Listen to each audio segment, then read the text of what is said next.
J'étais une enfant pleine de joie et d'innocence. Depuis petite, très sociable et pas assez méfiante, jusqu'au jour où tout a basculé.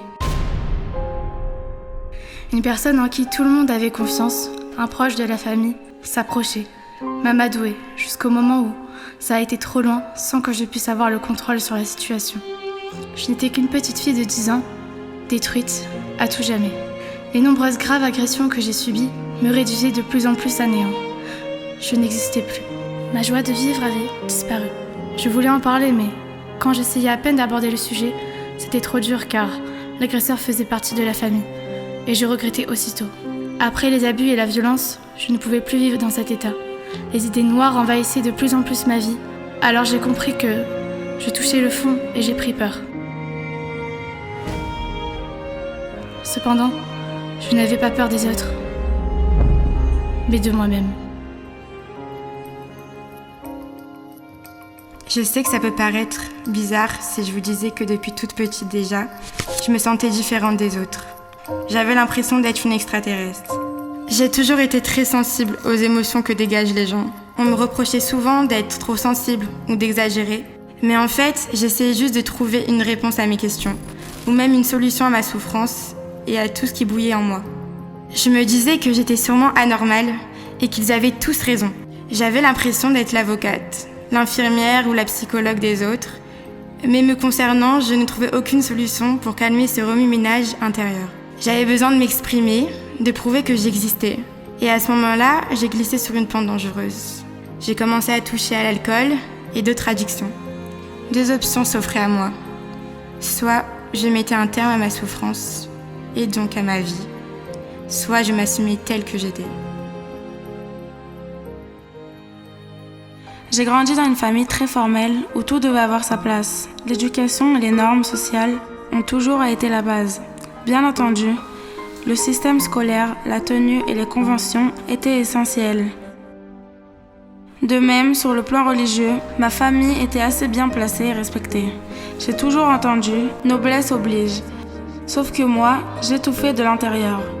À l'école, fallait faire partie d'un moule, ne pas dénoter. Instinctivement, je me suis tournée vers des gens assez cool. D'une jeune fille de séminaire, j'ai glissé dans un monde beaucoup plus ouvert. Je jouais un rôle, celui du monde des réseaux sociaux. Ma famille a vraiment été déçue de ma descente. J'étais seule, vraiment seule. Je savais au fond de moi que la réponse existait, mais je ne la trouvais pas. C'est là qu'un jour, je vois une affiche grand casting.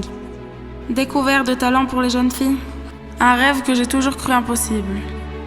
J'ai toujours aimé danser, danser comme moi j'aime danser. Mais jamais personne ne m'a encouragée. Et voilà comme tout a commencé, de ce casting, du feedback que j'ai reçu, et grâce à l'équipe de Métare à Lève. Tout ça m'a permis enfin de découvrir qui je suis. Dorénavant, je ne suis plus spectatrice de ma vie, j'en suis actrice.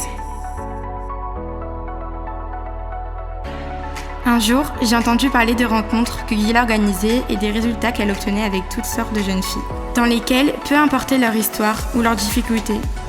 Au fur et à mesure, j'ai découvert à travers une écoute sans jugement que j'avais ma place dans ce monde. Je m'exprimais alors à travers le chant et le sport.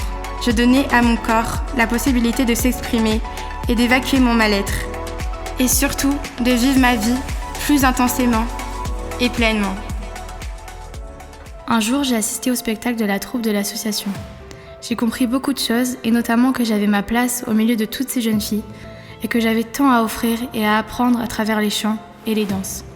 Je devenais actrice de ma vie en exprimant ma souffrance, à travers la beauté des arts qui me permettait de reprendre le dessus. Grâce au suivi des rabbinim, l'interaction de mes parents et la émouna qui grandissait en moi, au contact d'autres jeunes filles et de l'équipe, je n'étais plus seule. Je suis Guyla Journeau, chanteuse, pianiste et musicothérapeute, fondatrice de l'association Métare à Lève, les cordes du cœur. J'ai beaucoup hésité avant de vous présenter l'histoire de Yael, Noah et Ilana, mais sous prétexte que c'est tabou, je ne voulais pas encore une fois cacher et dissimuler ce qui se passe des fois sous nos yeux, sans qu'on le sache même, ou alors qu'on ne veut pas accepter. Ne pas valoriser une histoire comme la leur, ce serait comme ne pas accepter que leur histoire existe ou a existé, et à partir de là, aucune solution n'est envisageable. Chacune d'entre elles peut être votre sœur, votre nièce, votre amie, votre voisine, votre cousine ou même votre femme d'aujourd'hui ou celle de demain.